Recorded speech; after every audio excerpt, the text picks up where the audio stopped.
Family's silent abuse and daughter's escape. It's funny how a single sound can unravel you. For me, it's the specific thump scrape of a garbage bag being dragged across asphalt. It's been 15 years, but that sound still sends a jolt of pure, undiluted shame right through my sternum. This is the story of why I grew up the youngest of three in what looked, from the outside, like a perfectly normal suburban family. My brother, Mark, was the golden child, star athlete, effortless charisma. My sister, Sarah, was the drama queen, in the literal sense. Everything was a production, and she was always the lead. And then there was me, Alex. The quiet one. The reader. The afterthought. The mistreatment was never the kind that would leave a bruise the school nurse could see. It was a slow, constant drip of acid, disguised as normal family dynamics. It was my opinions being talked over until I just stopped offering them.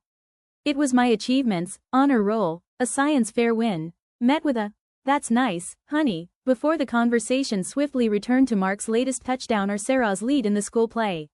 My room was the smallest, officially the office, that had been hastily converted when I came along. It didn't have a closet, so I kept my clothes in a dresser and a freestanding wardrobe that leaned slightly to the left. I didn't mind. That room was my sanctuary. I had my books, my journal, and a lock on the door. The real issue, the core of the problem, was that I was different. I didn't like the same loud music as my siblings. I preferred documentaries to reality TV. I had a small, tight-knit group of friends my family dubbed the weirdos. My parents, I think, were embarrassed by my lack of social ambition. They saw my quiet nature not as a personality trait, but as a summer I turned 16. I'd saved up money from a part-time job at a local bookstore to buy a limited edition box set of my favorite book series. The books were beautiful, with embossed covers and illustrations. They were the most valuable thing I owned, not in monetary terms, but to my soul. I kept them proudly on the shelf above my desk.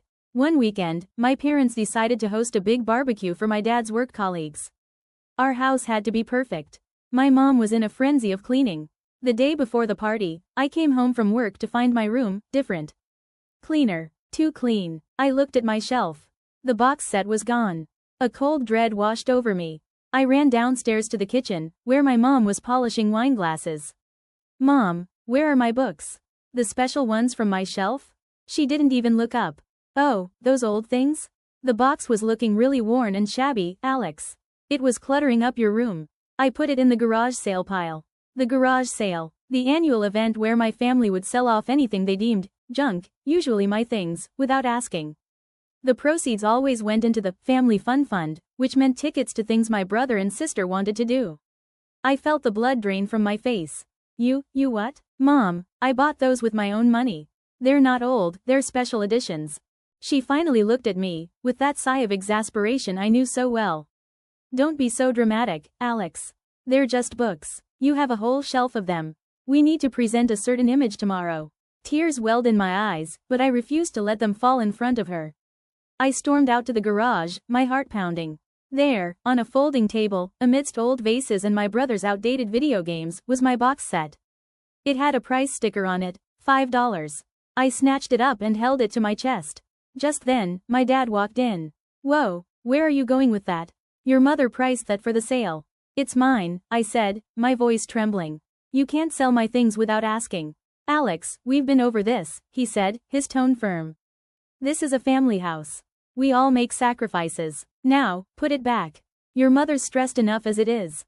"No." The word hung in the air, small and defiant. I had never outright refused a direct order before. My dad's face hardened. "Fine. If you want to be selfish, you can contribute in another way. Give me the books." When I didn't move, he stepped forward and pried them from my hands. I was too shocked to fight back. He walked over to the large trash can where the bags from the day's cleaning were piled. And with a casualness that haunts me to this day, he lifted the lid and threw my most prized possession into the garbage. "If it causes this much trouble," he said, brushing his hands together, "it's just trash."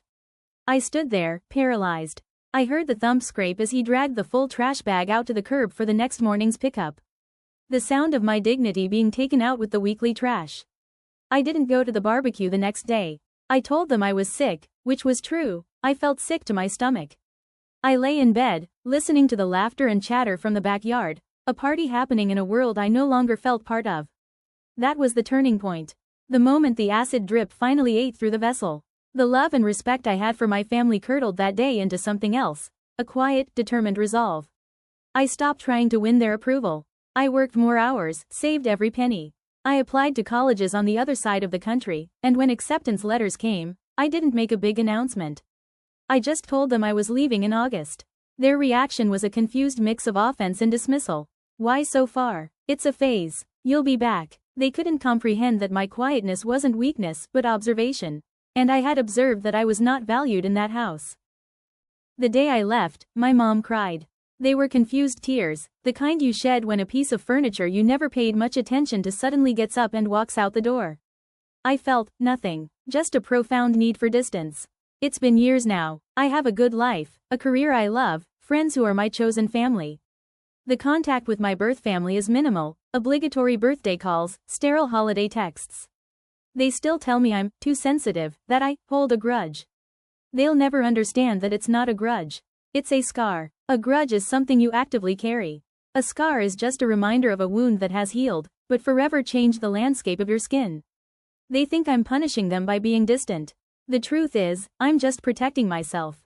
I finally learned that you can't make people value you. You can only value yourself enough to walk away from those who don't.